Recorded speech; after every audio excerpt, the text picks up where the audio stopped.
Good morning, good evening, good night. Welcome to NFT Live on the Web3 Network. We're here in a pentabox. We're going to rock an episode here today, the last episode of the week for us here on NFT Live. Excited to talk with these awesome individuals on stage. I got Biggie Poppins, Gifted, Huda, and Justin, the special guest from StoryCo. We're going to touch on that project and everything that they're doing, building out stories and IP in Web3. So excited for that one. Let's go counterclockwise here. Let's start with Biggie Poppins. Biggie, how you doing today, bro? Dude, fantastic. I'm so excited to get into this conversation. Full disclosure, I've been part of StoryCo from the very beginning. I think what they're doing is really, really cool and exciting for creators and entertainment. And ready to get into it, man. Awesome, bro. All right, Gifted, fresh off a GM Web3 morning show, fresh off a Valeria by Valeria Studios by yesterday, correct? No, I haven't yet. Oh. I've been watching. Thanks for rubbing it in, my guy. Jeez, really throwing us for a loop here though early, really flipping the script on us with the counterclockwise. Wasn't even ready. But no, it was a great show over there on GM Web3 talking about gaming tokens and of course Elon Musk's recent escapades, if you will. I'm very excited to pull those up later in the show and dig into that conversation. But no, I'm just blessed and excited to be here with y'all for the last NFT Live of the week. And I'm very excited to learn more about StoryCo and how they're decentralizing IP and disrupting the entertainment industry. Huda, beard is looking fire, my man. I think you have the best beard on stage, to be honest. So Thanks. How are you doing, bro? I'm just gonna, the only beard on. Well, no, there's a beard. Yeah. But I had somebody comment on one of my videos that it's fake. It's a fake beard. I've never seen a fake beard in my life. I can see that. All, but I got to look up what fake beards look like. So that cracked me up, though. Yeah, dude, things are great. I just degened into some coin. I don't even, like, Biggie just told me about it, and I don't even remember the name. But I'm up 0.007. So pretty damn good, guys. Yo, that's true degen. No, Yo, Franklin is bored. Fucking Solana Maxi returns right there, bro. That's the way. I wish you the best, brother. That is literally an ape in real time. Like, I don't know. I don't even know what the token's called. My buddy just told me about it, and I threw in half of my ETH on it. Degen approved. Justin, I hope you approve of all of our antics here on stage, man. It's good to have you here into the studio here in NFT Live. How are you doing today? I'm doing great. One of my good friends actually came and visited last night to Oakland, stayed with us, and we went to this amazing private show last night at the Loom in Oakland where Tycho played, and also Justin Beretta. It was like an ambient show, so Justin Beretta played, who is part of an awesome psychedelic group. They actually scored the disco ball for us, a group called Superposition. And Glitch Mob, he does it with a guy named Matt Davis. He's super into crypto, like really deep investor in the space. And so it was awesome to see. We just kind of laid down, felt the vibes, meditated a little bit. And then Tycho came up and was like, all right, fuck this ambient shit. Like, I'm going a real DJ set. Turn up. It was awesome, man. Only about 100 people were there. So super intimate, really amazing. So, yeah. Awesome. Well, we're going to touch on StoryCo here in just a moment. Guys, we're sharing out the episode on socials. So if you're on X, if you're on Twitch, if you're on YouTube now live with us, I see you, Squashman, Prodigy, Idris, for the first time. Good to see you, Idris, here. Appreciate your support of the network. Benjamin, I see you there as well. Guys, we're like I just said, we're going to be trying to get as many folks in here by sharing out the episode. If you could do that wherever you're at, we appreciate that so much. Gifted, let's hit him with the don't speckle, and then let's talk a little Elon, man. Let's just hit it up front. All right. If you're new here, you probably hear the words "do not speckle" and think, that sounds weird. What does that mean? But if you're not new here, you know full well what it means. It means thou shalt not speckle, and thou shalt not take any of this as financial advice. It's the one law in Web3. It's really a lawless new territory that we're pioneering out here together. We're venturing off into the wild, wild Web3 together, where it's completely chaotic. There are no laws. You can do whatever the heck you want out here, except you must just remember this is not financial advice. And do not speckle. We're not financial advisors. Do your own research. All this is just public domain information, and it's just our opinions. Thank you. All right, now that we got that out of the way, if you want to speckle, maybe doing the Michelin Explorers Club was probably the move. If you hear us talking about something and we're fading it extremely heavily, this thing is up 200% in the last 7 days. It hurts. I see your pain, Biggie Poppins. I see it. It's fake. Well, I refuse. What gift? What gift? I'm because Q, you were trying to say on GM Web 3 this morning that I was not the one person that was like actually bullish and loving this fucking project. You can go check all of the tapes multiple times. I've been the one guy saying these are fucking awesome, and all of y'all were just like, no, you're trash. These are trash.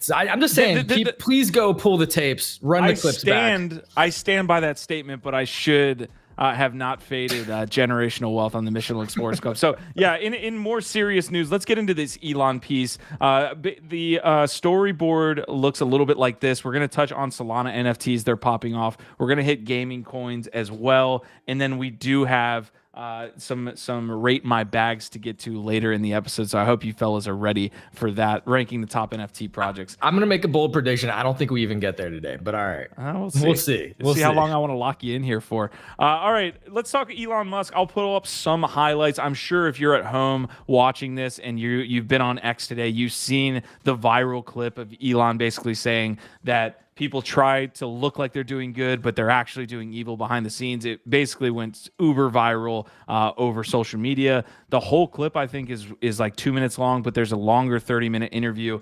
I want to open it up to you guys in chat. Y'all here up on stage. We'll listen to a couple sound bites, but thoughts on Elon Musk taking on Disney, taking on Bob Iger, I believe is his name. What are your guys' thoughts? I'll open up the floor.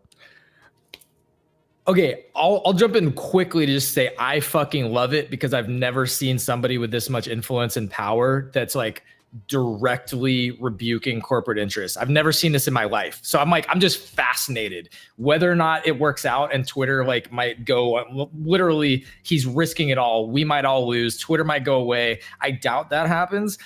And maybe he's wrong to a degree, but I just love that this guy is literally out there risking it all, willing to stand up for what he believes is right. And he's not afraid to say what the fuck he wants. But I'm very actually interested to get Justin's take, since he is in the entertainment industry. Ooh. And I'm sure very familiar with Bob Iger and Disney. Okay, wait, let's play the clip. It's 17 seconds, and then hell yeah, I want to hear what Justin has to say. We were talking about power and influence, and I'm saying what I care about is the reality of goodness, not the perception of it. And what I see all over the place is people who care about looking good while doing evil. Fuck them. All right, Justin, follow that up. Well, so that was one of the clips that he talked about, and I think the general sentiment is right. You know, fuck people who talk out of one side of their mouth and do shitty things out of the other side of their mouth. I'm not convinced that Elon isn't one of those people, frankly. And so, you know, I don't know if he's being a little bit hypocritical. I know he does what he believes is right, but I don't know if that's actually right. And also, if you look at the broader interview of what he talked about, you know, the interviewer actually pushed him a little bit and was like, hey, like, you know, she's got to go run the company over here. So you can say, fuck them. In the other clip, he's like, fuck them, like, fuck Bob Iger. And he's like, she's got to go run the company. So does she think that? And Elon's, well, you know, he kind of started backtracking a little bit. Well, you know, I mean, it means the company will go out of business. And I think that then with that backtracking, he's like, but Earth will pay, or like, you know, something like that. And he was kind of like pandering to the audience, and the audience didn't really pander back, or give him the round of applause that I think he wanted. And so it was a kind of awkward exchange where he kind of flipped around a bunch. And I think Twitter still needs advertisers. And biting the hand that feeds you is never a good idea. Yeah. So I didn't see him flip-flopping. I do think he wasn't getting the reaction that he maybe hoped for, but I don't think that was his audience. Like, his audience is us, or the people that are not in that room. Those people are the people he's telling to go fuck themselves. So like the coldness of the audience, I think he maybe should have expected more. But to be clear, like what he said was like, with an advertising boycott and things like going on like this indefinitely, eventually Twitter does go out of business. And who's going to be to blame? I think the advertisers are to blame. The interviewer pushed back and said, well, they're all going to say you're to blame. And he said, well, we'll leave that up to the judge, which is the public. Let the chips fall where they may. And they talked a lot about free speech too, in that segment. And it's like, you know, Elon's got the right in terms of to throttle whoever he wants, right? He talked about throttling the New York Times, for example. And it's like Elon and Twitter have the right to do that because it's his platform. And free speech is that they can go and talk about whatever they want anywhere else, but they can also do it on Twitter, but it doesn't have to be promoted on Twitter either. So, you know, he's got the right to do this and it's his platform. So more power to him. That's why the blackmail comment was so weird. Like like I love the fuck you thing. I love that. I always love that. And like, I think there's a time and a place for it. And maybe that is the time and place. But again, using the term blackmail, that's not what this is. So he's a little misguided there. I'm also curious, like when he was making those fuck you comments, he had this really jarring motion, right? Like this very purposeful motion. I'm wondering if he was directing that. Maybe it was at Bob very specifically since he said Bob. But what did you guys think of that part? Like that was really weird to me.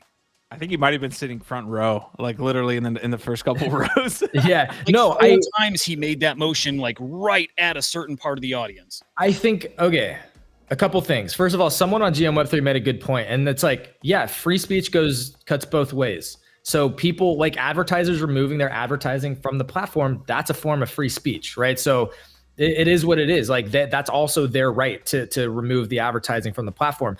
I think. Look, I am not the Elon whisperer, and I don't know what happens behind the scenes in like Elon's private DMs and group chats or what kinds of meetings he's having. I think though, having watched him a bunch and like knowing that usually like he's operating on a lot of different levels and taking a bunch of different inputs that we're not aware of into like the things that he's saying, usually like this is why the things that he says out loud a lot of times make no sense to people. It's like, dude, he's juggling a zillion different things in his head that you aren't seeing right now. There's context that's not there. So you're just hearing the weird things that he's saying, but like there's reasons why he's saying it. And I think that part of this advertising boycott is behind the scenes. Also, by the way, there's like context of him actually going to Israel recently and like trying to do like good things to actually help their situation, which I think is feeding into this because I think there's a whole bunch of like context around what's been happening there with the recent advertising boycott that then they're still kind of treating him or what he thinks is mistreatment. But what I think is happening is that all of the advertisers and the big corporations and the corporate interests are kind of bullying up and trying to force his hand. And there's probably a lot of conversations where they're like, look, if you don't do X, Y, Z, we are not bringing you our millions of dollars or billions of dollars of ad revenue. If you don't do this, you don't get that. And so what he's saying is like, from his perspective, y'all are literally trying to blackmail me. He uses that word. Maybe it's accurate, maybe it's not. But I think what they're saying is they're holding all of their money and their advertising money over his fucking head. And they're saying like, if you don't jump when we say jump, Elon, you get none of our money. And he's saying, fuck y'all. That's, I think, the gist of it. I think that the corporate interests are bullying up on him. They're all together saying, we're all going to work together to get what we want. And he's saying, fuck y'all. All right. But what is it that they want? You know, I think that's the unclear. We don't know. Yeah. We don't know that. Isn't there want, and I think it's super reasonable. They don't want their name and their brand next to some really shitty content. Some of the stuff out there is super shitty. Like in other people's version of shitty is not the same of mine. I got thick skin and I think controversial stuff, but they don't want theirs next to the really shitty stuff. All right. I think last comments for everybody. This isn't geopolitical live. We wanted to touch on it, not the full show. All right. So I think that is like the sort of the very simple, clean version of it. But I think what that looks like in practice is that they would have to radically shift the way that he's trying to operate the platform, right? So I think like they're probably the optics of how they present it. Again, what he's pushing back on is this idea of like optics versus reality. So I think the optics of it is like, yeah, we're just trying to go for a more clean, we don't want the racists. That's it. We're the good guys. And what it takes to actually try and do the things that they're asking are not what he thinks are actually good or don't match like the open conversation, what he's trying to do, right? So I think it's just the reality of executing on these things that they're just presenting like, no, this is the good thing to do. We're the good guys, right? But I in swear- reality, it takes a lot more that maybe isn't actually net positive in his opinion. I swear this show has never been closer to being canceled. Like we are close, guys. Biggie this bad? Poppins. It's not bad, but we've been like, we touched on Rafiq's piece the other day, and like Jerry Salt's getting after him for Dude. like the lack of diversity in this space and And Mayfield's inclusivity. coming on next Yeah. week. Yeah. We got to fill it up. Biggie Poppins. What are you saying out of this? You don't want to. You don't want your name I don't want- smeared. But I will say it's just, it was obviously not the best moment for him. And it's fair. Like we've talked about it in the space before. He's a little on the spectrum. So he puts his foot in his mouth every now and then from a first principles guy that he is. And I'm sure he's read The Art of War and Machiavelli, a whole bunch of other things. It's not the best strategy to, like Justin said, bite the hands that feed you, right? Like using blackmail as opposed to maybe like strong arm. I get it. It's just, I don't know. It's crazy drama to see from the outsides. I think what Elon's trying to do is empower creators and upend the status quo when it comes to these Web 2 platforms that have for the longest time had a very cushy, dependable business model, which is ads revenue driven, right? And the way it's driven also is just by, we all know this, which is like farming engagement by putting out fluff, right? Whether it's abusing AI or just, getting the hateful negative engagement that most social media, tries to promote. And it's not easy. And I get that he's getting a lot of pressure from his investors who obviously, have supported him thus far. It's just not the best approach, in my opinion. But hey, we're here for all of it, right? So Go fuck yourself. Go fuck yourself. Fuck yourself. Go fuck yourself. Go fuck yourself. Is that clear? Go fuck yourself. Go fuck yourself. Fuck yourself. Go fuck yourself. Go fuck yourself. Well, Can Eclectic method make that? Who made that? Has Elon tweeted that out yet? Probably It's gonna- probably has. it's gonna need to. Okay, I'm not even gonna jump in. I think we had enough comments there. I appreciate all of your takes on the subject. We will see what happens with Daddy Elon here taking on Disney. Speaking of farming engagement, Oh Jesus! This is quality content. Portal. Look, I'm not just gonna like shill Portal. I'm gonna give you something interesting to think about as I farm. Look, I'm gonna tag Portal Coin in some posts and try and farm some points. And like, don't be mad at me. Maybe not. Portal, yeah, I think you are, but like, I think I'm being blackmailed up here right now. Look, maybe Portal is a trash company and maybe it goes nowhere. I think Biggie, you had some really interesting insights into some people doing a deep dive. It does look like the non-founders, there's some concerns around it. I take that seriously. So I'm not like gonna advocate for this hard, but I'm just gonna farm it a little bit and see where it goes. And maybe it turns out to be a big thing. Maybe it's a fucking bust. I heard from someone, and it's total speculation, but that it's maybe tied to the Creeps team. Yeah, it is. Yeah, well, it seems to be Creep. That's part of why Creeps have been going fucking crazy. Gotcha. Yeah. All right, let's jump into Storyco here. Maybe we'll get back into Portal. One last thing I want to share because it is breaking. You don't want to see this. From Blast. Blast obviously has like 600 million in their TVL there, a little bit more. They just tweeted out like 2 seconds ago. USDT is deposited. Blast Bridge is converted to DAI. Apparently there was a slippage parameter that led to one user receiving 100K less DAI than they should have across two transactions. So hopefully they get this cleared up. They said the affected user has been made whole. I don't know. We'll have to follow back up on this, but want to keep y'all abreast. They got a bonus. How many people are giving you bonuses when they fuck up? I mean, it's one thing to like make you whole. I don't know if I've ever seen somebody being like, actually, you know what? Our fuck up, our bad. We're gonna plus you up 10%. I mean, All right. So we're gonna get to our spotlight here on Storyco. Biggie, what do you have? No, I was just saying, nice damage control. Yeah, take this 10K and fuck off. Please fuck up my transaction, Pac-Man. Like, Okay, we're trailer maxis here. So this is what we're going to do. We're going to watch this Story Code trailer, and then Biggie Poppins is going to introduce Justin. So I'll see you guys on the other side. Trailer maxis. We're going to get hype. Let's go. Welcome to The Disco Ball, a new frontier in entertainment where the story knows no bounds.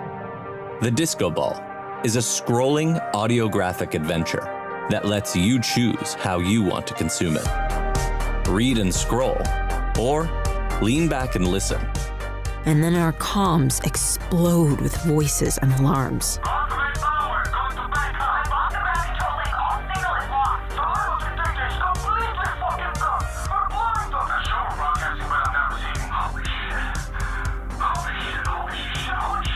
The Disco Ball has been brought to life through a collaboration between established Hollywood creators, A-list performers, and you. Over the next several months, a story about a group of astronauts that embark on an existential odyssey will unfold on the StoryCo platform. As new chapters release, we'll collaborate with you to expand the universe. Your creative power is needed to chart the narrative's path forward. Through our Co-Create program, you can illustrate a scene, voice a character, compose music, or write a character's backstory. It's up to you to guide the expansion of the story in every possible direction. Join us on this adventure, and the world of the Disco Ball is yours. Your collaborations will become core canon within the narrative experience, earn you financial rewards, and give you a stake in the future success of this project as it evolves into a global franchise. But the Disco Ball isn't just a collaborative story, it's also interactive. As you consume chapters, unlock rewards by collecting moments that track your progress and participation through the story. The Disco Ball is a fully immersive narrative where you have the opportunity to find clues, solve puzzles, and explore real-world locations that move the story forward and help our characters on their journey. Embark on the infinite storytelling voyage that is the Disco Ball. Only on StoryCo, the collaborative storytelling platform. Dude, fascinating. That is so cool. Biggie. Well, fam, I always like to bring you novel stuff that I'm always looking at. And this is a project that I've been involved in for a while. From the get-go, I came upon it originally from Derek Edwards talking about it. And as you know, I'm very passionate about, the future of entertainment, previously having had a stint in the Hollywood back in the day, a long time ago. When I look at the trajectory of how we consume entertainment and media, whether it was the screens, right, like movies, television, the phone, and now, it's everywhere, right? Like the way we consume it. When was the last time you were able to even sit through an episode of your favorite show or a movie, right? Like it's fragmenting everywhere, right? And how do you harness that and get like creators involved in this creation process? And I think one of the best solutions that I've found to now has been Creator, StoryCo. I think how would I'm going to put it? I think it's better if Justin introduces himself first. Let's do it. Because I'm a little bit at a loss for words about how to all the different potential stuff that's being harnessed here, because it's like attribution for you as a creator and being rewarded and a participant in these storytelling mechanisms that are being developed, right? Because it's real world, it's on the computer, it's on the screen, it's audio, but also, being able to participate in this new frontier, right? Like, and be rewarded for it. Did I do a good job of it, Justin? Yeah, Biggie, you did great, man. I appreciate it, and I appreciate all the love and having me on here to talk about it. But yeah, you look at what's happening in society today with the advent of the creator economy and new creators popping up everywhere, and the tooling with AI becoming easier and easier for anyone to use and anyone to become a creator. And so you have all this now explosion of AI with voice over AI, like 11 Labs. You've got Pika that just came out with video AI. You've got, of course, OpenAI with writing, and also DALL-E. And how do you harness all of this energy, produce something together with a community, ultimately distribute that, create fandom around that? So to create basically the creator economy that's multiplayer as opposed to what it is largely today, which is single player. How do you then distribute rewards? How do you build a network around all of that activity? That's really what we're trying to do at StoryCo. The alternative today is Hollywood, right? You want to create something meaningful in terms of IP, you got to go to Hollywood. You got to slave away in a writer's room. It takes years. Maybe you finally get your original idea made, maybe, and then some asshole, Bob Iger, cancels it because it doesn't fit his agenda. But we are in an age today where you can create music with your laptop. I was just with my buddy James Bashara. He's an investor in StoryCo, and my Apple. And he's creating music on his couch today, and he just premiered. He opened for Phoenix a couple weeks ago at the Fox. And you never imagine that this guy who's a startup entrepreneur making music on his couch could open for somebody like Phoenix, or sorry, it was Arizona at the Fox. And he does this. He simulates 17 different instruments on his computer and utilizes probably 5 or 6 partners in this process. Eventually, movies and IP are going to be made in exactly that way. Yeah, I've got so many questions because this is a really massive undertaking. There's so many different moving parts to trying to disrupt the entertainment industry and put together a production of high quality, right? And that's cohesive. You know, like one question, I'm going to try and hit 2 questions here, and then you can do your best to like make sense out of it.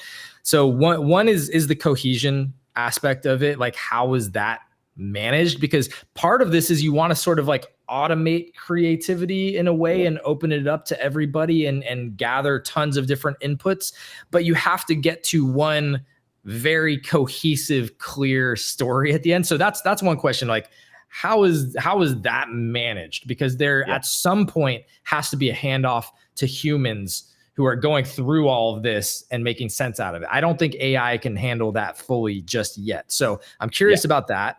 And then the second part that I'll throw at you here is the sort of distribution marketing of it, because there's 2 audiences.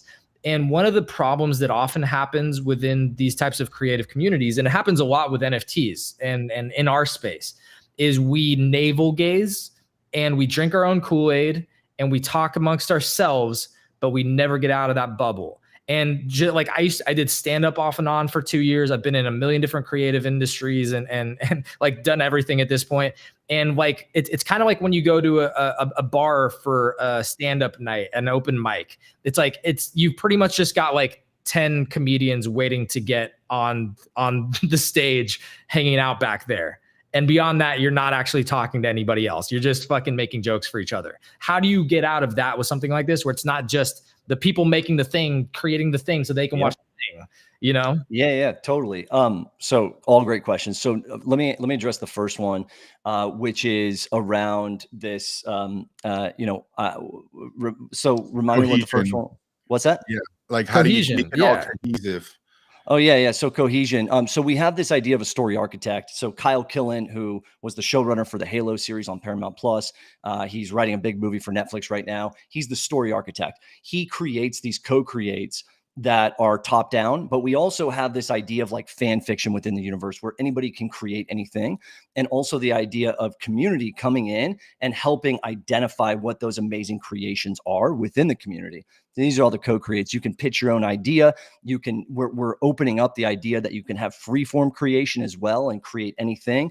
And we're building like a social layer for this between creators and super fans, I guess is a good term for it, where super fans can help influence what creations they want to see go into the core canon. But ultimately it is the story architect's decision as to what goes into core canon, but not unlike, Harry Potter fan fiction that exists out there or Star Wars fan fiction.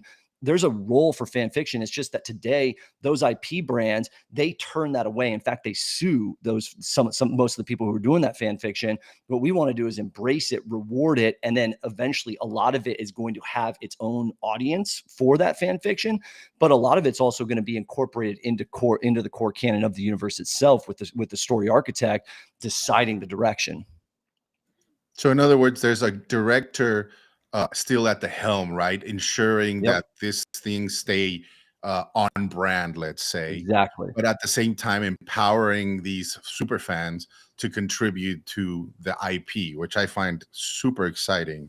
Especially when you see, like you said, IP like Star Wars. Who's better at, like, all right, so Star Wars is a good example, or Game of Thrones is a good example. Like, everybody hated the end of Game of Thrones. It's like, it sucked. Fans all wanted something different. Star Wars is the exact same, right? Harry Potter, the direction they took it after the 7 books, same story, right?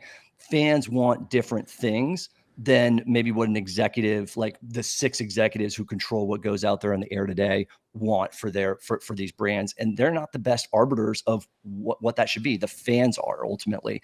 And if you create a bunch of different really cool shit, like like a bunch of really interesting things are gonna emanate out of it.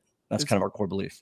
It's interesting because I listened to Mark Long, the CEO of Shrapnel, talk about how, in very much like a Fortnite-esque way, they want to be able to allow other creators to create within their platform. And you've seen that with things like Warcraft 3 creating Dota, which led to League of Legends in and of itself. And these are all like community created things, not from the studio. Fortnite, like everybody's like, the holy grail for a lot of these platforms to get like sustainable long term is to plus up their production capabilities through the community, which, to Justin's point, a lot of times they actually know what the community wants better than the studio, but also it just adds, it's like increasing the size of your studio 100x if you can get UGC working in your favor. And like Fortnite is a great example of what we're seeing right now. They've opened this up and they're incentivizing in a real way. Like, apparently they've got a massive creator fund for people that are creating different, like mini games or maps. And that's what Oniforce is doing. We've seen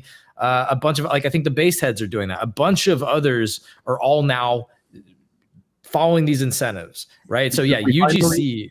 And because we finally have this technology, right, that empowers creators to do what previously required you to have an ensemble, right? Like for your buddy that's creating this music. Beforehand, he needed studio time. He needed a whole bunch of people behind him to be able to create this. Now he can do it in his bedroom, right? Same thing goes with AI and video and image, right? You will be able to level up the quality and the amount of production by all these creators. And at the same time, it's like the ultimate screening room, right? Which blows my mind, by the way, that we still have to like rely on that to, you know, green light certain stories or production stuff, right? Where like here you are able to harness the collective hive mind of all your super fans. Yeah, and think about the cost structures that these studios are kind of embedded in, right? Where they have existing cost structures, you know, now an inability to use AI in meaningful ways within their production. It takes a long time to get anything greenlit, let alone produced. And StoryCo really is trying to solve that like middle ground, where on one end of the spectrum you have TV and movie, high production value but really high cost. On the other end of the spectrum, you have single medium content like books and manga, which are IP incubators, make money in and of themselves, but they're single media, right? And they're single player most of the time. How do we create, like, fill this vacuum in between the two that's multimedia IP incubation that can also then be adapted into premium content, movies, TV shows, games, so you know, merch, all this stuff, and basically monetize both the IP incubation itself through a network and build that network up of super fans and creators, but then also create deeper fandom by creating a TV show out there, bring those fans in as super fans, and it creates a really interesting flywheel effect all the way around. We think a lot about, you know, so this is the intro. This is a famous TikToker named American Baron. He's got 2 million followers on TikTok. He's the character that lives in our real life dimension. It's a multi-dimensional story. And if you go on the left-hand side here to the different scenes, you can flip around to the scenes and it's a scrolling experience. And so now you have all these different places in the scene where you have co-creates. So it's this very cool, interactive, immersive experience also, where as a super fan, you can get really deep in the lore. We have the secret society. You can solve puzzles and clues. And we just believe that entertainment needs to be more immersive, more interactive. That's why we did it in 3D, because we're prepared for spatial computing also for the Apple headset, where you can get immersed in this 3D environment also. So we're starting to leverage AI tools where you can build 3D environments out through a prompt. You can build characters out through a prompt. You can help with your script writing. And the idea is that we're open sourcing a lot of this technology so that anybody can create any story on the StoryCo platform eventually, almost like what's happening in Wattpad or Webtoon, but a much more sophisticated version that looks a little bit like a cross between a visual novel and a podcast that fills this middle ground of creators coming together to make something meaningful. Yeah, this is really interesting, and there's a couple different opportunities that I see here. Besides just the decentralized IP aspect and being able to, like, if you can meaningfully reward participants in some way and actually prove that out through some successful case studies, I mean, that'll be huge. So I want to hear about that in a second. But the things that pop out to me is the way that the entertainment industry, specifically film in this regard, has bifurcated is really there is no middle ground. To your point, it's like you have the Marvel Studios and those big events, or the Taylor Swift massive events. Those things are making money at the box office, and there's basically nothing else. So you now have lost all of the art house films, the indie films, the comedies. Like, maybe there's a big comedy every other year. There's almost no good comedies now. Like, you've lost so many of the things that were that just below those like top tier blockbusters, because those are the only things that can draw out an audience to the fucking movie theaters now. So 100%. Just within film, like that's a massive opportunity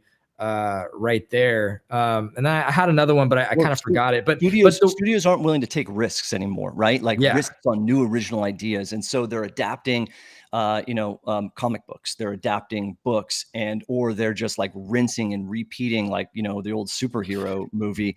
And there's been no production this year that's over $200 million that's made any money, right? All of them have lost money this year, right? People are tired. People are tired of it. They want more original shit, right? And so, how do you create more experimental and original shit? Well, you get in a lab, and you can create, and you just do it. Yeah. But I remember the other thing I was going to say about an opportunity here is that like, obviously you're hitting the more decentralized aspect, and everybody wants to be more immersed or engaged, and everybody's out fragmented at their own homes in their own movie theaters instead of going to theaters. And so you're already kind of like addressing that in different ways. But something like this, where you're kind of developing this grassroots cult following for an IP that's very participatory, I do actually think once you get to a certain point with something, you can eventize that and actually create the type of event that does draw people for a limited run at a movie theater or something. Like, there's something about this that, to me, that could actually become an event. And I think those events are the few places that people will show up for. They'll leave their houses for a big event that they're tied into, that they care about. But Justin, yeah, go ahead. Yeah. We actually have to wrap up a little bit of the convo here in just a moment. The Disco Ball is kind of your first product, essentially. It's kind of like your test product here. How can somebody who's not a creator, like maybe not writing a full script for a show that they're trying to get launched or something like that, how can we get involved with supporting those artists or those script writers or those people? Well, first of all, it's just consuming the story. So going to StoryCo/Disco Ball and checking out the story, earning your story moments. So we have these story moments that get dropped throughout the story. There's also story moments that you can achieve through unlocking puzzles and finding clues. And if you go into our Discord, there's all sorts of people who are willing to help you out on that adventure as well. And so, hint, hint, there's going to be a lot more coming in terms of both engagement and rewards for people. We have this idea of profit points, which is a percentage of the underlying profit that is going to be in for the future of the Disco Ball. I mean, we're already in discussions for licensing this as a television show, right? Like, we have A-list Hollywood actors already voicing the characters. Stephanie Beatrice, who was the #1 Disney movie ever. The lead actress in that, she was Mirabelle from Encanto. She did 10-year run on Brooklyn Nine-Nine. Costa Ronan. Lionel Boyce is one of the stars of The Bear, which is like one of the biggest television shows on TV right now, is voicing one of the characters as well. And so it's already ripe for television, what we're doing here.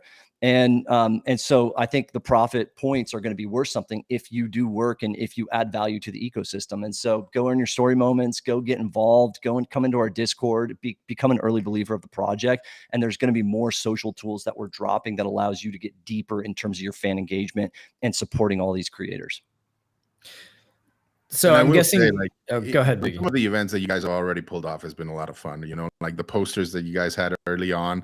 Unfortunately, I wasn't able to, I was just leaving Bali when I had to do that, but I left a whole bunch of people posting them all over the place. It was really, really cool. And if you're into treasure hunts and deciphering puzzles and stuff, it's a lot of fun. I still yet to collect a couple of my moments and to put in some work there too, but it's awesome. Heck yeah, you're getting some Warriors love over here, even though you told us the truth before we went live. Whoa. Hey, I'm a Warriors fan, but I'm also a Lakers fan. It's tough house. It's tough to balance that for sure. I'm in LA, by the way. That's why all right, awesome. I grew up in LA. That's why I'm a Lakers fan. Right on, man. But so I'm guessing Disco Ball is going to be this is what you see as the first case study that hopefully will prove out the value of participating and whatever those rewards will look like. But it's kind of hard to say until this, gets to a certain level exactly what that looks like. But this is the time, to your point, to get involved and start playing. Yeah, but look at what we've done, right? We've created a whole platform. We've created an entire production with A-list actors and Hollywood talent. We've brought together creators from all over the globe. All in about a year, right? We raised $7 million of financing, and you look at other projects out there that have raised $150 million of financing from their community and haven't done shit. And so, I look at what we've done, and I'm really proud of what we've done. We deliver, our whole goal was deliver the goods to the community before we ask anything from them. Let's deliver on everything that we want to go do, and then we can monetize and we can do NFT drops and we can do all sorts of really cool things around it. It's illustrated by this amazing duo out of Los Angeles named Shelby and Sandy. They are they're artists to the stars. Their collector list is Mariah Carey and Drake and Margot Robbie. And so they're doing all the illustrating for the Disco Ball, and we're working on an NFT collection right now. Heck yeah, man. Awesome. I hadn't heard of it, so I'm very glad you introduced us to this, Biggie. I'm gonna check it out and see how I like it, man. See if I can get into it. Happy to do so. I think it's very exciting, like you said, that you guys already have a working proof of concept that's really well executed, and it's very hard to put into words because you guys know I'm always talking about Transient Labs here and their contracts that are coming up, storytelling contracts. I'm very big into story. I think this is an IP that's directed and developed solely for storytelling, but it is so diverse in its experience and its reach that I think the best way for you to get what they're building is to go in there and experience it yourself and go through the story, like he said, get your moments, and you'll see what's possible. I'm personally really excited about going with this ball, capturing my moment and see what happens, and eventually maybe participating as well. Beautiful. All right. Hopefully you guys enjoyed that conversation with Justin and Story Co. We did drop the links there in chat, but if you're at home, we are gonna let me read this off to make sure you guys got it. At Story Co HQ on X, and then we will have the links in the description for y'all afterwards. Justin, feel free to stay, man, as we get into some more degenerate nonsense here on the show. My degen days are over as an entrepreneur. But I tell you, man, I was once a prolific degen about 2 years ago, up till about a year ago. Really? Now, in the NFT space? Oh yeah, man. I'm original Bored Ape minter. Yeah, I still have it. I'm probably one of only 10 people who still owns my original Bored Ape. I own 2 CryptoPunks. I own a Milady, the 10th rarest Milady. Yeah, so Yeah. Damn, dude. Proper Why DGen stuff. Yeah. You should get back in. Water's warm. Well, he's I know, creating man. now. I need to just watch you guys all day and just start degenning again. Although that shit was bad for my health, man. I couldn't like do that and run a business at the same time. So I was like, I gotta take a step That's back. the thing. Yeah, when you work in the space, you can't do the DGen stuff. You don't have time to keep up on it like you have to. So yeah, I get it.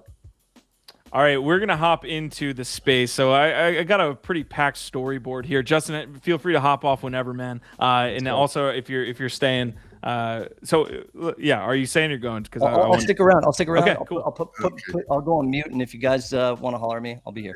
Heck All right. yeah. Awesome, man. Well, we got a rate my bag segment that I'm gonna try to push us Ooh, into. Hell yeah. We got Milady's on there. Hey man, they're in D right now. Community Though. member. I'm not. Yeah, we'll see. Anyways, let's jump into the Solana business here because Mad Lads is popping off.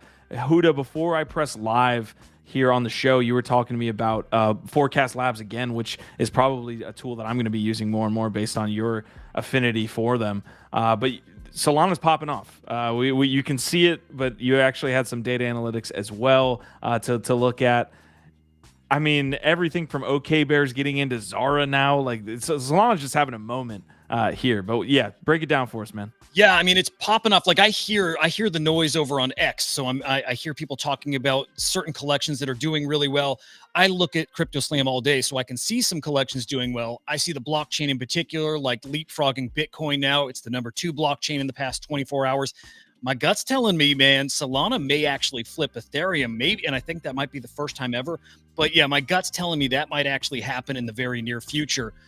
What caught me by surprise, though, it's like you were saying, these forecast indexes, well, you can dial them down to blockchain. And when I peeked at Solana today, this is showing the value of the Solana NFT ecosystem is up almost 20%. I've never seen that. I've never seen a blockchain's NFT ecosystem get that kind of gain. So then I zoom out just a little further and I see 44% in the past week. And in the past 30 days, almost 81%. Again, even on Ethereum, I don't recall ever seeing a gain of value like that. So what's happening on Solana and the money coming in, a lot of it is going to NFTs, and it's those established collections and those floor prices climbing like we see with Mad Lads and so many others. Something very different and very special is happening on Solana. So Mad Lads floor is sitting at 175 right now.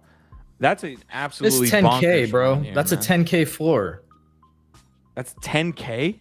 Yes, sir. Yeah, Wow. bro. This is the one. I've been saying it. You know what? I'll pat myself on the back. I've been calling this for the last couple weeks. That the thing that really got it for me was when you looked at the top collections, and this had 2 to 3x volume versus the others, and it had clearly separated itself from the bunch. And that's when I was like, oh shit, this is I know it's fucking trite and it's cliche to be like, oh, it's the Bored Ape, but it's this is the PFP on the Solana ecosystem, that if you want to be the high end, clout status symbol, this is it. That's the Mad Lads. They stuck around. They kept building. They've got legit backers in fucking Dubai. They've got products behind them. This is the thing that people are fucking buying into. And I see this going parabolic in the next run. It's crazy to be like, oh, it's 10K. That's so expensive. But I'm telling you, if I can get one, I'm still buying it at this price. I remember the original mint. I was on the whitelist and I missed the mint date. But they made you download a wallet, right? And I remember I downloaded the wallet, gave them my wallet ID, and I was like, fuck, I don't have time for this shit. It's so many of those misses, that you look back on and you just dating generational wealth every day here. Yeah, man, yeah. It's wild. Looking at the top collections on Blur, top Ethereum collections at this point. You can see here, let me make sure I'm getting it right. Bored Ape Yacht Club, obviously 28 ETH, but really there's still some collections that are under, around that 10K price. So it hasn't flipped Azuki yet. it definitely has not flipped Pudgy's. Pudgy's is fucking killing it right now, by the way. Over 7 ETH. So that's good to see as well. That's amazing. Yeah. Where's Beanie at, bro? But it's way beyond projects like Moonbirds, projects like Doodles, and some of these other kind of big winners of the last cycle. Biggie, what are your thoughts on it as we go to Biggie's frozen face here? Wow, that's a great face though. I love fantastic, that face. fantastic. Is that an exit face or what's happening here? I don't even know. I don't know. Can you guys hear me? It's like Yeah. We can hear you, but Your you're connection frozen. has been ass all day. I'm gonna be honest. oh my god, He's coming, wife. shit. Sorry. We can hear you though. All right, he'll be on his way back. All right, the other piece of, I mean, it's a smaller piece, but you know, merch obviously is gonna in merch into kind of like larger brands and kind of stores, right? Is going to get people's eyes on it. You can see OK Bears announcing that they're in Zara. Gif, you were telling me this isn't the biggest piece of news. I'm not really like, I have never stepped foot into a Zara, by the way. So I don't know why I would. It's okay. Here the criticism of it is that they are going broad, mass, cheap. They're not going high end. So it's like what I was saying is just like in, like we're talking about in Hollywood and entertainment, there's a bifurcation. In fashion, there's a bifurcation. Like there's two ways I think to succeed with fashion. You go super broad, like just cheap, accessible, fast fashion, which is what they're doing. So the downside to that is like the quality's not going to be that great. These are going to be in landfills all over the world in the next 30 days to 60 days. That sucks. The good side of this is they're getting out to 74 countries and almost 1,200 fucking stores. This is like, you're going to get your IP and your merch to millions of people potentially through this deal. So that's that. The other way to do merch is to do the really high end, overpriced exclusive shit like 90cc or something like that, and do the label that's like really really high quality collectibles with NFC chips and all that shit. Those are the kind of two options. They're going the cheap route with this. So, you know, there's some concerns there, but I do think it's a win. And what I was just showing there, I'll just show again real quick. Dude, this is OK Bears. Look at all that action in the bottom right corner. Yeah. This might be the next one. Because what I was saying is like, dude, Mad Lads is out of pocket for most people now. They can't afford a 10K PFP. If they miss that boat or they're looking for the next thing, where are you going to go? There's not that many other established PFPs that people really fuck with that are doing cool shit. There's Claynosaurs. Maybe OK Bears. There's not that many others, but people are going to look for that next thing to get in on. And I might pick up an OK Bear because clearly they're getting some traction right now. So Pudgy Penguins is another one that I would like to touch on, but really we're kind of leaning into the Rate My Bags at this point. Biggie Poppins, are you back here? Am I? Can you hear me? You gotcha. You're yeah, pretty good. Annoying. You're very low. I'm gonna bump you up though on the audio. There you go. I've been trying to like, you know, yeah. Just never connect mind. I said, dude, get an Ethernet cord. Like are you on an Ethernet cord right now? It's connected. And the other day that I was having my spaces on Twitter, Lord, man, I don't even want to tell you. I didn't even give you a thumbs up. What's up? See, I'm telling you, my computer's like fucking weird right now. I need to figure it out. I can't troubleshoot, man. Dude, stop downloading all that prawn, bro. That's very, very true. All right. Here we go. So let's jump into Rate My Bags, man. The stories around Pudgy Penguins here are interesting, though. We do have some grails being bought up, and then you can see it's 12% on the day. So we've been talking about Pudgy Penguins. We kind of got a lot of flack for it, to be honest, because people felt like I think we were like zoning in too much on how big a deal the merchandise stuff was in the Walmart stores. They're kind of fading it. Well, you see what this is now doing, and that was the question we were asking. What's going to happen in a bull market with Pudgy Penguins when all of this shit they've been doing comes to fruition? Dude, again, I keep asking it, but I think it's more of a metaphor at this point. Like, where's Beanie now? And what I mean is like, where are all the people that have been fudding and telling us this nonsense that what they're doing isn't adding up to anything? Like, because it absolutely fucking is, and you're just seeing the beginning. What do you think, Huda? I'm sending you a tweet, a reminder of something I sent out. I don't know, 3 weeks ago, something like that. Okay, so this doesn't really have any, I guess, this isn't a comment on what's happening now. It's just that Pudgy Penguins are my indicator to see if the rest of the market it can really blow up, right? Thought that the Pudgy Penguins were probably like properly priced and valued, but when they start running, that makes me think people are ready to speculate again. So I am watching to see now if other collections start really taking off in a way that we haven't seen yet. As good as things have been, I wonder if this is our indicator that that's coming. Look at Huda making the alpha call here at 4.9 love ETH floor it. here. Yeah, all right. Love to see it. Gif, I agree with you, by the way. It's the whole idea that like the merchandise and all this stuff that they were doing behind the scenes in the bear wasn't going to come to any type of fruition in the bull market, or at least at the start of it. We're even seeing movement. God, what's a Pudgy Penguin going to go for?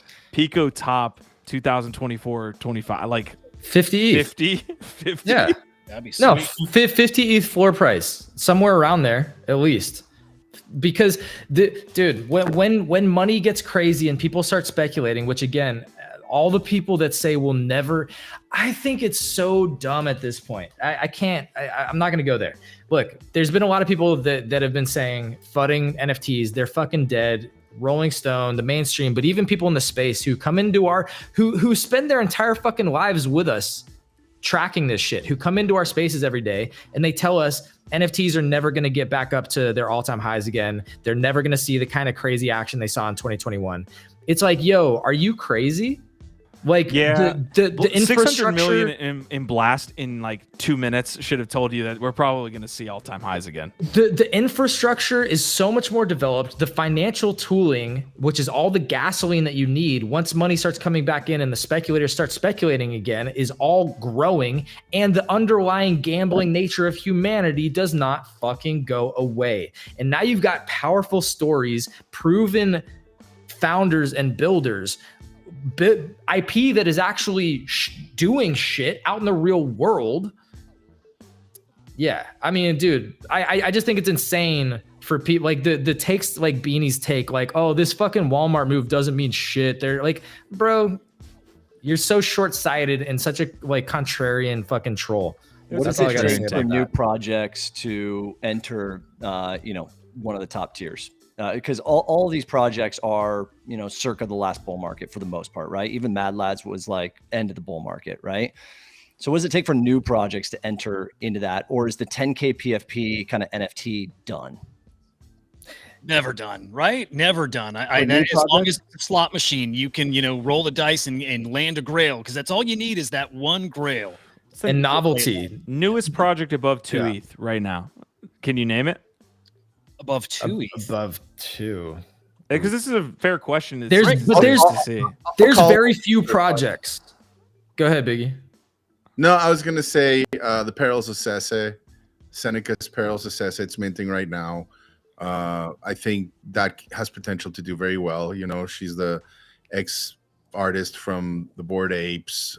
It's Transients Labs. Doing their best with their new contract work. I think that has potential to break in at least briefly. I mean, I know it's asking a lot. It's literally minting right now to break through 2 ETH, but it's the Well, times. the one Yeah, thing I'll that's- say to that question is I don't know that it's a fair question, because actually, if you look at like the top floors across all projects, there's barely even 10 projects that have a floor above 2 ETH right now.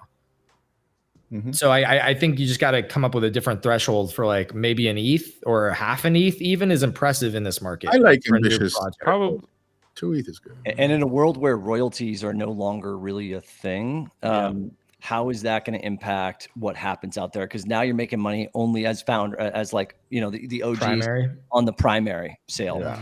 right? And so- Mochaverse. is what's probably- that? Sorry, go ahead. No, keep going. So how do you as an entrepreneur think about the primaries where Bored Ape Yacht Club was making 120 million a year off of secondaries? They made a tiny bit off of primaries, and now that's like gone. That's pretty much gone, right? In the space. How does that change things as well? All right, Grails here. We're gonna have to add because we were about to get into it, folks. We got 10 to 15 minutes. I'm hard capping at 15, guys. Okay, it's the last episode of the week. We don't have any show tomorrow. We have a full ass Rate My Bags to get to right now. The 13th edition. This is the 12th edition, by the way. So let me make a quick switch. We've got a full list to get to. We have some additions and probably some Solana projects to add to this list. Like we finally are gonna not we didn't even fade. finish. But yeah, we should add OK Bears. And is Mad Lads even on here, dude? No, Mad Lads is not on this list. So we have some additions to get to, which is why we need to get to a Gift Dead. Some quick updates, like the fastest you've ever seen. Transient Labs is working. Is this what you were mentioning, Biggie? This is awesome. Working with the artists that worked on Bored Ape Yacht Club. I'll drop that link in chat for y'all to check it out. And then Gutter Cat Gang, I didn't even know they were gone, but they said we got our MF and account back. So apparently Gutter Cats have been working to get their X profile back. I don't know about that, but I'll drop that link in here in just a moment as well. But we didn't even watch this trailer today. Jeez, yeah, slacking as trailer maxes. But you got to do Rate My Bags, Q. So okay. Can you see that Gifted is not a big fan of Rate My Bags? I don't get why. It's our best segment. I love it. It just usually takes an hour and like. Nope. Hard cap, 15 minutes. All right, guys. This was the 12th edition. This is where we left off. We actually didn't get to a few of these as we ended the road. Super Yeti is probably the best project in the space now that Gordon actually bought one as well. We've been calling it S tier forever. we nailed it. And Justin, do you have a Yeti? And if not, when are you getting one? I don't. I don't know. I'm out of the market, man. For now, I'm just holding bags right now. That's it. And I've held a lot of shit through this bear market. I'll tell you that much. Yeah. Well, at least you didn't get chopped up buying a lot of shit. I'll say that.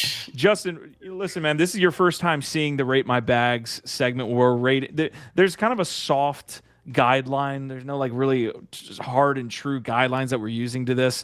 The one thing I think we've come up on a lot is like the provenance play. Like it sucks to see like an Avastars or a Hash Mask in wrecked tier. We were thinking of maybe like doing a retirement for a lot of these, but other than that, it's pretty, just fast and loose with this stuff. So what are your thoughts on our Rate My Bags 13th edition as we show it to you today? And our ladies. I think they're underrated, honestly. Really? But, overall, I mean, Milady's had a lot of strength in the bear market. Listen, I wasn't like you guys looking at everything every day, but like I was checking my bags occasionally, and Milady's were the only thing that I recall having like a ton of strength in the bear market on a few different occasions and having some good volume. So I don't know where the state of it is now, honestly, but. Yeah, I also own a crypto, and I like that project quite a bit. But I like the list, guys. I don't see anything like deeply wrong with any of this. I love the fact that Squigs are in the S tier. I think that's right. Those four seem right to me in the S tier. I don't think anything else deserves to be there, honestly, at this point. Wow. Okay. Is there anything in the wrecked category or maybe lower on this list that you think is undervalued? I know we touched on Milady's, but anything else you see just right off the bat that might be a little bit too low? Not that comes across to me right away. All right. Yep. Sounds good. All right, guys. So let's hop into this. Again, I'm just going to throw it at the wall here. We do have an S tier of Bored Ape Yacht Club, CryptoPunks, of course, Super Yetis, and Chromie Squigs. Has anything ascended to S tier in our absence as we put together this list? Huda, Biggie Poppins, and Gift Dad's going to be right back. Maybe those pudgies, huh? Come on. I mean, I get it. They're good at A, but S tier is, you gotta like really, I don't know, man. Like, yeah, no, fair. Okay. Let's look at what's in A tier right now. Yeti is up there. Well, no, hold on. We're talking about S tier. tier. Hold on. Is S tier fine? Are we leaving S tier? Well, alone? this is what I'm saying. We have to look at what's around it to contextualize what does S tier even mean. So let's look at A tier right now and what's there, because I think there's a case for both Pudgy Penguins and fucking Mad Lads to be an S let's get tier Mad Lads on just based upon the fucking No. value and the momentum that these No. projects have. Recency bias, sir. On the It is Mad recency Lads. bias, Careful, and careful. that is a real thing and a fair bias to bring into this algorithm. I know it's scientific, and recency bias absolutely factors in. We drop things all the time because of recency bias. We upgrade things all the time because of recency bias. If you look at the floor prices of Oniforce, if you look at the floor prices of 10KTF, if you look at all these fucking A tier projects, even the Moonbirds, I'm sorry to say, like, we're talking about a fucking 10,000 floor or a $14,000 floor for Pudgy Penguins. They are not the same as these A tiers. I'm sorry. They're just I not. agree. I agree. I think so. While I have trouble putting them at S tier, I agree on that point. They don't belong with those A tiers anymore. So basically, maybe if we're bring not down the moving other them one. up, yeah, we're Yeah, exactly. moving down the others. Okay, all right. So look, I'm comfortable putting Mad Lads at A right now. I don't think by any stretch of the imagination that they're on the Crypto Punks and Bored Ape Yacht Club level. They are okay, but you have to contextualize their chain too here, because now we're incorporating. This is becoming omni-chain. We cannot just sit here in our ETH bubbles and think that we are superior to everything all the time. Okay, And so within if the they're in Solana, within the Solana ecosystem, they're S, but who is S tier? overall- Who is S tier in the Solana Okay, ecosystem? but this is not a Solana It doesn't have to be ecosystem. But Great, my doesn't bad, that it's a matter? full But NFT. doesn't that matter though? That in Solana they are the by far only super high end status symbol. That Yes, doesn't but I matter think at you're all. you're making our argument, which is that this is a full NFT marketplace list, not just a Solana. Like they would be S tier if it was a Solana ecosystem list. Do you see what I mean? But we're like, what does S judging- stand for? What does S stand for? S is like Superlative. Yeah, Dude, I they've been think Basie and CryptoPunk is like in a class of its own, right? Like those are god tier in my opinion. Like those are never going away. Those are always going to have and retain value. But I don't see even Squiggle and Yeti at the same level as those. But I see maybe Really? Squiggle and How dare Yeti you? Well, at the same level as maybe Pudgy. yes. Guys, remember we talked about a new tier that's at the top, like that new, the Grail tier, and then something that's further down from. I think NFT is our lowest, but so. Okay, Oh, wait, hold up. Like I need to ask Justin why Squiggles. I get the Yeti. I've never understood the Yeti, but it's This is. opinion, I'm gonna have to end way the show here. The way I put it is like if you're an S tier, you've broken a paradigm. Like you've introduced something new into the space, and like you said, they're not going away. I think Squiggles, when it comes to generative art on chain, is the fact that people use them as a PFP. I mean, like I don't think they're going away. Like I'm curious if you feel like they could. That's why I'm asking. No, I don't think they could go away. I think that there's an argument for god tier for the Squiggle. For sure, given what it represents. I don't know what the supply is though of Squigs. I think I'm like an OG member of Squiggle DAO, and so I love Squigs and I love the team over there, what they're doing with the collection, and obviously Derek, who's an investor in us, is like huge Squiggle advocate. Exactly, So I'm a big believer that Squigs are going to be god tier, and if they're not already. Yeah, I think they are. They belong up there. 100%. I think we get a little bit too Biggest argument has precious. been like, should they be even in this PFP argument since they're more like generative art? But the fact that people do use them as their PFP has allowed them to stay in this particular chart. Yeah. So I'm like, you got to put them up there with God tier. Is The that Yeti- Denza down there in the bottom right? is it a what? Yeah, Yeah. and Yeah, but nobody rocks for Denzas. because nobody rocks them as fucking PFPs. This Yeah. is a PFP thing. But I mean, of course, amazing. So I Same with think the Nakamoto card, right? Like in my opinion, like okay, provenance wise and everything, of course S tier, but I haven't seen anybody rock a Nakamoto as a PFP. right. Okay, so Kane Mayfield's gonna say when he comes back on the show, he's gonna be super ain't pissed. here But right anyways, we'll cross that when we get to it. I like that Prodigy and Squashman are saying here. So Squash is saying have Pudgy straddle both A and S, and Prodigy saying make us the legendary tier above S tier. So it feels like we need to get a little bit more nuance with the list now, is what I'm hearing. So yeah, or we could just get a little bit less precious with S and understand that things move down all the time. No. So something might God feel. tier. There's always Well, God then tier. we need legendary tier that's never going to go away. The ultimate blue chips or something. Because because there's certain projects here that are super meaningful that are not being properly respected, I think. But I want to throw in that we should probably add, since we're going omni-chain with Rate My Bags now, we should add in Taproot Wizards. We should maybe look at Bitcoin Frogs. What's the other one? The fucking white punks. I always forget what they're called. You know what they are, Huda? I can't remember the name. I know what you're talking about. But also, real quick, why don't we have Opepins on this list? Am I missing them? Pepins can be on There the are a list. lot of OPEP PFPers out there. All right, I'm going to throw up. Okay, this is what we're going to do. Next time we hit this, so we're actually planning on doing this monthly now. We had a team kind of shindig, and we were saying, hey, look, these are popular segments. We like doing them. We're going to do this each month. And what I'll do is next time we get into this, there will be another tier. I'll make sure to go in here. I'll do the painstaking process of fucking messing with this thing, and there will be an extra tier. I do want in the meantime to throw up a poll here in chat on YouTube. So we're going to ask you Pudgy Penguins S or Pudgy Penguins A, and we're going to throw it to the community, and then next time we'll see if we can have a more nuanced list. So that's going up right now.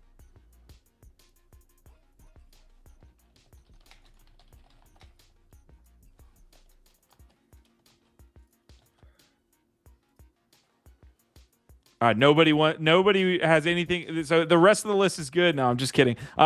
Look, this hurts me a lot. I think Oni right now does not have although looking at the list, like I wouldn't put them next to Mad Lads. If we're doing recency bias and all that stuff, like I think maybe Oni is probably in B tier with a lot of other really, really, really solid projects, and it hurts me to say that. Well, but it's temporary. Like these things happen. They fluctuate. Like I think the only ones that are like really don't move anymore is once you reach S tier. That's why I'm reluctant to put Pudgies there just yet. I would take out the whole A tier and like let's start it up again. I think you could, if you want to do, like you said, recency bias, fine. Put the Pudgies, put the Mad Labs, and put the Opepins in A.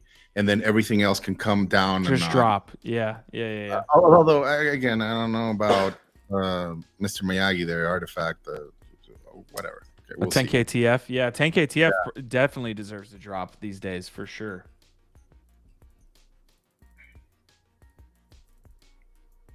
Do you own you guys any? Gotta Justin? No. Yeah. Is this the total supply on these perils by All Seeing Seneca? No. Are they all minted out, or what's the? This is why. So this is what GiftEd does. If GiftEd doesn't say anything for like a full because I'm fucking 8 Mr. minutes, Mr. Live Min over here minting. gotta get some action. All right, Huda and 55 minutes until public mint, but as you might suspect, it's gonna be fucking botted for sure. Where's that's the public mint link. Okay, so what's the total supply?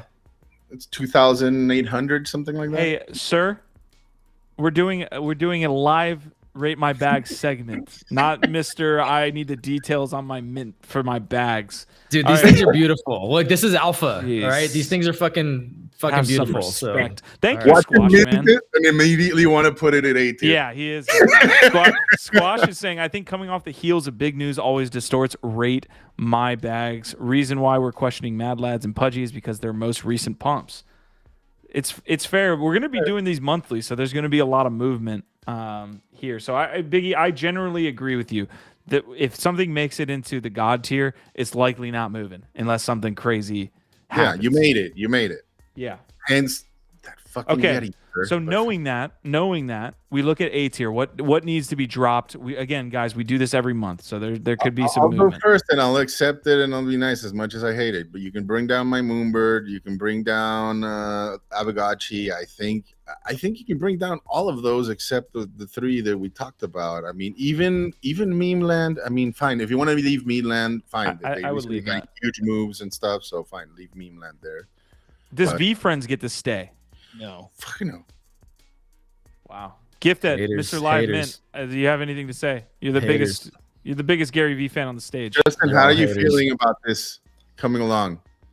So far, so good. I think you could be less precious about like B, C, and D, honestly, because those are going to be interchangeable.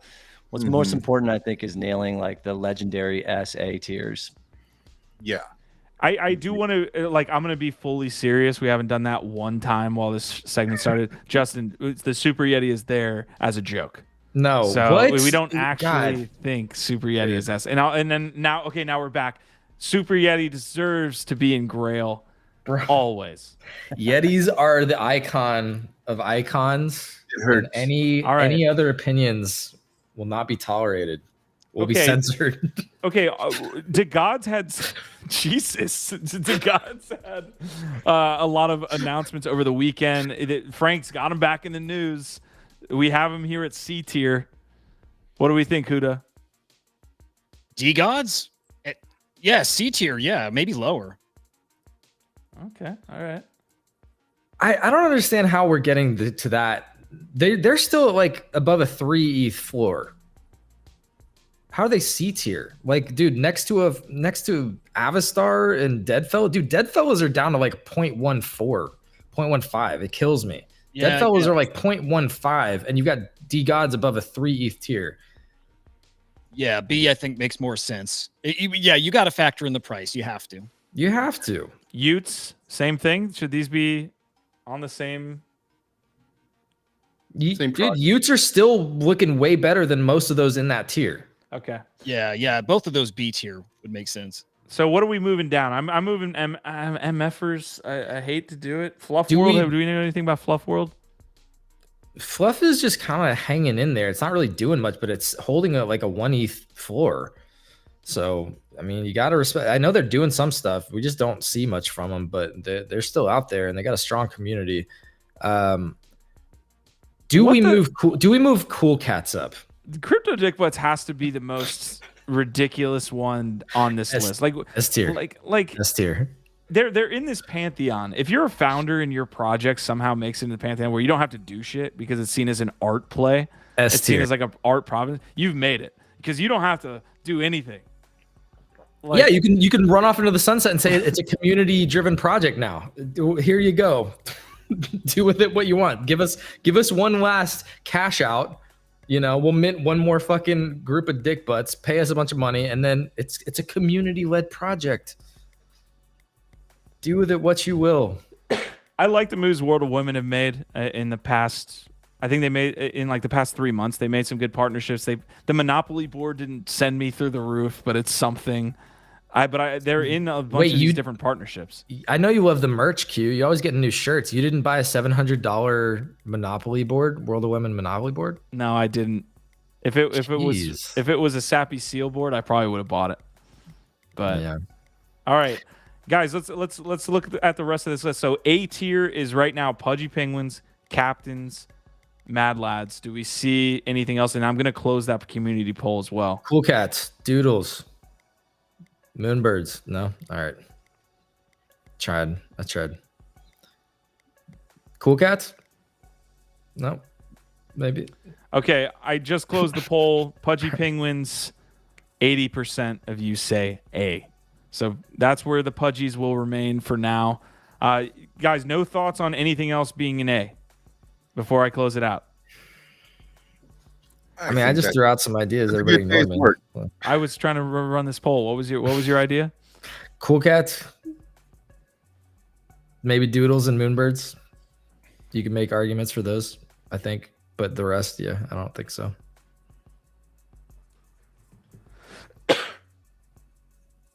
Do we have on-chain monkeys there, by the way? I don't think we do. Oh, wait. Oh, no, we got Chimpers. That's not on-chain monkeys. Yeah. On-chain monkeys have had a thing because of all the on-chain conversation recently. Had quite a renaissance comeback story. Does Wrecked Guys deserve to be in B here? Yes. I'm trying to clean up this B category. It's getting crazy in here. I mean, maybe it's a C, but I think I don't know. No, I would bring them down to C. I would bring Fluff World down to C. I'm tempted to say Cryptotes could go up to A again because of what you just said. Like they don't have to do anything. They're just art, first on-chain art, and a lot of people like to rock them as their NFTs. They not too long ago had a very nice pump. Yeah, dude, Gremplin's the shit. It's the first Bodagos reference we've got on this list. I'm going to add On-Chain Monkeys now, folks. Do you guys consider Rare Pepes part of this or no? We had them at S tier for like actually a long time. Yeah, I mean, if we're doing art and whatnot, they should be. We just removed them, actually, like literally in this combo. I think took them Oh, off. the Nakamoto, yeah. Yeah. Oh, the Nakamoto was there. Yeah. That's got to be the ugliest on-chain monkey I could have ever found. But on-chain Hey, monkey, they're all ugly, bro. What are you talking about? This is one that I faded because, again, my aesthetic bias. All right, I want to remove some of these. The Reddit avatars, no one rocks a Reddit avatar as a PFP, so I'm removing them. Yeah. Come on. Nouns goggles. Come on. Nouns goggles. Anyone? Fading Reddit. I think noun should be somewhere on the list. Okay. What's the floor right now of noun? Like 30 or higher than almost all these. Yeah. Nouns was S tier too. And the project is just so like it's like a first of Yeah. of a kind. Here, it deserves to be somewhere in the A or B tier, in my opinion. I could see nouns being an A. I'm comfortable putting nouns at A. Me too. Forget that I almost removed them from the list. I mean, and they did have like a Super Bowl commercial not too long ago, right? Like, you know, so I don't know. I think it's a super inventive project. It's going all over the place in terms of its in terms of kind of on-chain governance and creativity, but I don't know. They might be able to get it together. Okay, I appreciate that, Justin, with the nouns placement. I agree with it as well. Maybe I can get an actual nouns instead of the noggles here. That would be Might good. Make more sense. Vicky's like, fucking do it. Cam Taylor thinks clones are A tier. I don't know, man. Why? So Opepins, we said A, right? Like at the moment, they're killing it. You know, they just had the Snow Pepins, and it's insane. Like, I don't know. I have a popularity once. It's just been great collab after great collab, and people are fanatical about them. I wonder, guys, if there just needs to be a Jack Butcher, something that represents all his collections, because they kind of all will sink or swim together. We have this with mutants, right? Like mutants aren't on the list. Yeah, that's why I would take out the Utes also, you know, and just leave the interesting. That's fair. Yeah, if people that rock those at PFPs are gonna be pissed. Like if mutants already get shit on, come on, we can't remove it. Well, I guess they're already. It's the same thing. It's like if we remove mutants, we should probably remove Utes. Like that actually makes a lot of sense. Right. But if not, then why aren't Little Pudgies here too? Okay. All right. Now you're getting me on some technical. Little Pudgies. Wow. Either add mutants back on queue or go follow your own logic. Come on, man. You got to be consistent. I'd rather my bags. I'd rather. This is serious business, Q. You can't be fucking around like that. Let's remove it for now. When we get this new list, and I because the space is an issue here, so I think I'm leaning into trying to ease up on the space a little bit. Coffin's at S tier. There it is. My man Prodigy knows what's up. Right next to Yetis. Let's fucking go. Yeah, B tier is getting a little busy.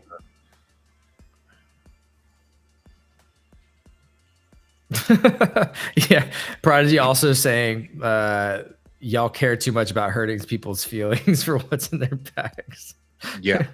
I agree. Mooncats, does that get removed? we literally have sections called wrecked on here. Yes. Mooncats removed. Digidaigaku? Yes. Bye. Oh God. with no remorse. Yes, bye. Jesus. I'll keep Digidaigaku just for now. I'll move them down. It hurts, man. And the Kodas can go too. As much as I love them, they're one of my favorite in the VACI ecosystem. But Ghosts, I guess I love Ghosts, but don't see a lot of people rocking them as PFPs. Keep them in rec for now. MFers probably at least a C, but we can move them around. I'm just clearing up some space. Okay, On-Chain Monkeys is a new addition. Drum roll. I would go B. I think they got a little more to prove and earn. Maybe C. Yeah, maybe C. Yeah. Fair. I think I was trying to keep them at any higher. Yeah, So yeah, C is cool. there's this just jumbled group of projects here at the end. All right. Gifted has to run here in just a minute, so we are going to close out the Rate My Bag segment here in just a moment. Let's see. Doodles. This was supposed to be 15 minutes. Doodles. Doodles. I don't know what to tell you Yeah, about creeps. Oh, creeps. Here's a better question. The Cool Cats. I feel like Cool Cats maybe putting out a little bit more. I like their latest releases. Now, it has nothing to do with the fucking parade. That's cool. I like that. But they had some really cool releases prior to that, and then they did go in the merchandise play as well with the Macy's stuff. Does that interest you guys at all? Keeps them at B. Oh, okay. Yeah, Maybe. I think B. Fine. I'd bring him down to C, and I'd take out Wow. the Gutter Cats. You want to move down Gutter Squashman Cats said he and Cool wants Cats? Pixel Ball. I would remove Gutter Cats altogether. I haven't seen Gutter What? Cat. I have not seen a Gutter Cat PFP like for the longest time. Pixel Vault. Isn't Pixel Vault on D right there? Isn't that one of the meta heroes? Yes. Yes. Yeah. Oh, we got it. We got it, my guy. They just announced something new, didn't they? They released something. didn't they? Pixel Vault. Battle Yeah. Yeah, they got Well, that their battle. Yeah, game. that's coming. I think in December. Yeah. They're definitely trending up. I could see them in C. Actually, they've been moving too. So yeah. DP knows I'm right. What the fuck happened with that Subducks thing, man? They were gonna get acquired. There Nah, was like that was just cap. a straight. That was up a pump cap. and dump. That was, That was just a- straight up cap. That was Pumponomics. That was fake hype, fake I'm news. moving them down just for that. Yeah. Love it. Just wreck my bag some more, please. You don't want to put Gutter Cats in the wrecked category. By the either? way, pretty much everything in the wrecked category I own. I'm looking great right now. This wrecked category looks like my bags. That's where I'm at. I gotta remove Hashmaster from here because it's like I love the Hashmaster and I love the provenance of that project. I think they're right for a takeover too, man. Maybe not right, but it would be cool to see that IP be led by someone that cares. I would remove that, Chungos, the Biaos, the Stars. What is it? The Stars? I We forget. just remove wrecked category. No, not all. Like some of it's got, I don't know, I call it redeemable qualities, but hope. Oh my god. All right, guys. This is what we're gonna do next week. We're gonna do a December one and just kick it off right. So this was a fun little episode here. We're gonna dedicate a longer bit of time to having a better kind of setup here because we got a lot of jumbledness. We need another rung apparently, so we'll do that sometime next week, and that'll be our December edition. We had a great convo with Justin here today from StoryCo. Thanks for joining for the degeneracy portion too, man. Love the Yeah, show. it's great having you, man. Thank you. Yeah, And nice of you to stick through an entire unplanned rate my bag segment. It's an hour Like that. of research that I needed to do, and I hadn't done it because honestly, you guys had like Yetis up there. I was like, "Fuck, man, I've really been out of the game for a long time." You're like checking your bags. You're like, Yeah, I was like, "Fuck, Yetis are what the fuck?" Oh, that's awesome. S tier. S tier. That's amazing. Okay. All right, y'all. This is a good one. Let's go around the horn and then sign off. Everybody that commented, by the way, you guys are awesome. Cats Fanatic, Squashman, DP, Easy and Crypto, Marty McFly, Shia, Camp Taylor, Quantum, like Prodigy. You guys are all awesome. If I didn't get to you, I'm sorry. If you were listening on Twitch or watching us on X, you guys are just amazing, man. Every week it's been great with y'all. So Biggie Poppins, let's go around the horn. Opposite ways wise, you know how we like to do it ish today. yeah, I love you, fam. I can't wait for next week and see what new news items we touch upon. Jesus, it's like it doesn't stop, right? Like every other day. But thank you, Justin, for being here, man. It was awesome to have that combo. I encourage you all to go check out StoryCo. And yeah, see you next week. Love you. I'm gonna skip Gift Dead here because he's gonna send us out. Huda, Yeah. Guys, I am tangibly poorer than when we started this episode. What my mood and the vibes is at an all-time high. So thank you for that. Really fun episode. Awesome hanging with you guys this week. Justin, great to meet you, and amazing product you got there. I can't wait to dive in. And I'll see you guys next week. Justin, special guest. Thank you, man. Thank you guys. Really appreciate it for letting me do my DGen thing with you guys for at least an hour. Missed it. And so it's good to be back for even a short period of time. He almost ran to buy Yetis. It's good in small doses. To come back to this side of the crazy. I'm excited to play with your disco balls, bro. For real. It's great to meet you. And no, Storyco is it's a really big undertaking. I give you a ton of props. It was awesome to get to hang out with you, and I am actually excited to check out Disco Ball.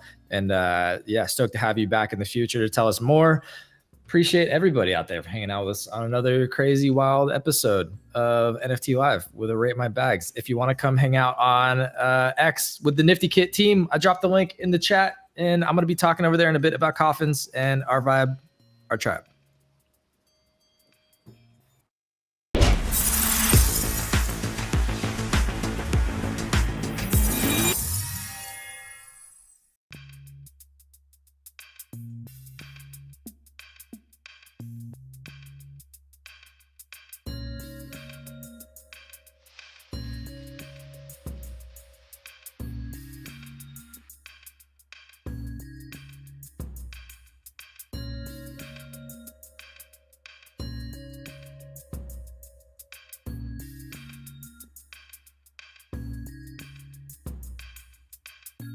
Fuck yourself. Go fuck yourself.